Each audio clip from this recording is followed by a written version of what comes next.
What's up mga Lods? So ayan, may share ulit ako sa inyong mga information mga Lods, okay?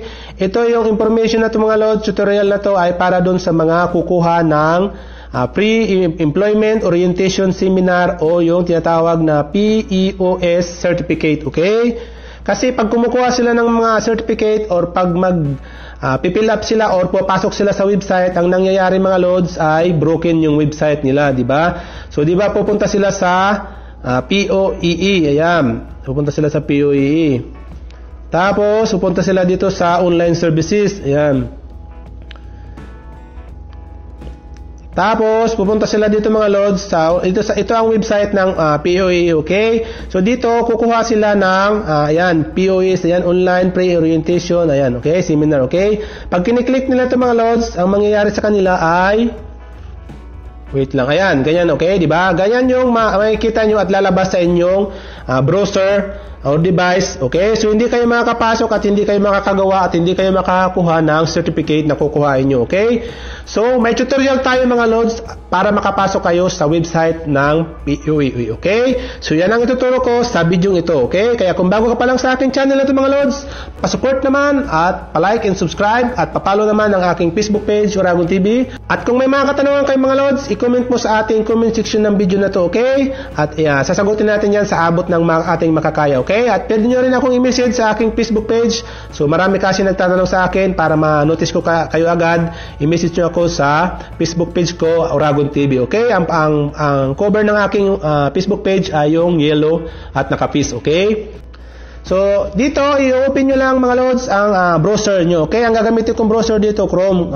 Sa inyo, nasa inyo kung anong browser ang gamitin nyo, okay? Open nyo lang ang Chrome nyo. Dito mga Lods, hindi na kayo magdadirect or hindi kayo pupunta doon sa website mismo ng POEE, okay? Kasi broken site lang ang aabutan nyo doon. Ang gawin nyo na lang, i-type nyo to, isulat nyo tong ilalagay kong link, okay? Kasi ito legit to, okay? Dito makakapasok kayo at makakakuha kayo ng POES, okay? So dito mga Lods, ang gawin nyo lang, i-type nyo to, okay? PEOS.dmw.gov.ph,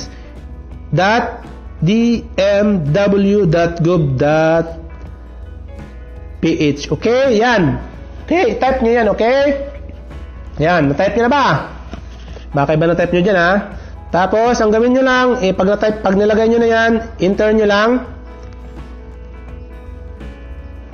Wait kayo ng counting seconds kasi may na yung... Ayan, mga Lods, di ba? So, dito, madidirect na kayo sa mismong portal ng register ng POEE, okay? So, dito mga Lods, kailangan nyong i-login yung i-registration number nyo, pangalan nyo, at apelyido, okay? At inyong professional. So, dito, kung wala pa kayong i-registration number mga Lods, visit mo muna yung aking tutorial dyan after nito, okay? Mayroon akong tutorial dyan kung paano kumuha ng e-registration step by step. So, makakakuha kayo ng e-registration step by step gamit ang iyong cellphone nang walang kahirap-hirap, okay?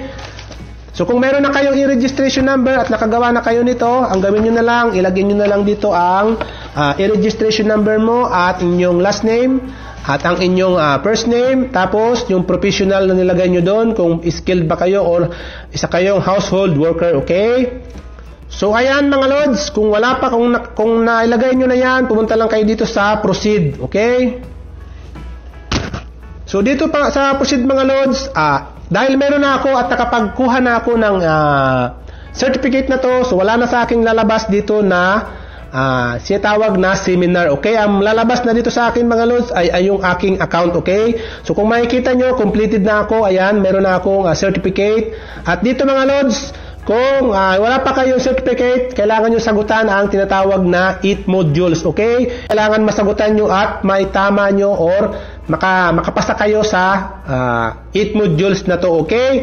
So, ang tutorial na to mga Lods, visit mo sa aking YouTube, okay? YouTube channel, Bartin TV, okay? Kasi mahaba-haba din to kung paano nyo maipasa yung certificate na to at makakuha ng tama, okay? So, visit mo yung aking tutorial dyan sa aking YouTube channel kung paano kumuha ng POES certificate, okay mga Lods? Kasi hindi ko na siya pwedeng ituro dahil wala na akong link yan kasi fill up na, nakakuha na akong certificate. Isang beses ka lang pwede magkuha niyan, pwede mong i-update, nasa sa inyo na yan, okay? So ayan, kung makikita nyo, may certificate na ako, okay? So itinuturo ko lang sa inyo kung saan kayo tamang pumasok ng website at kung paano kayo makakapasok ng maayos, okay mga Lods? Para dito sa certificate, visit mo yung ating tutorial dyan sa ating YouTube channel, Bartin TV. Okay? Tapos, kung may katanungan ka, i-comment mo sa comment section ng video na ito mga Lods. Okay? At sasagutin natin yan. Okay? So, sana makapasok kayo mga Lods.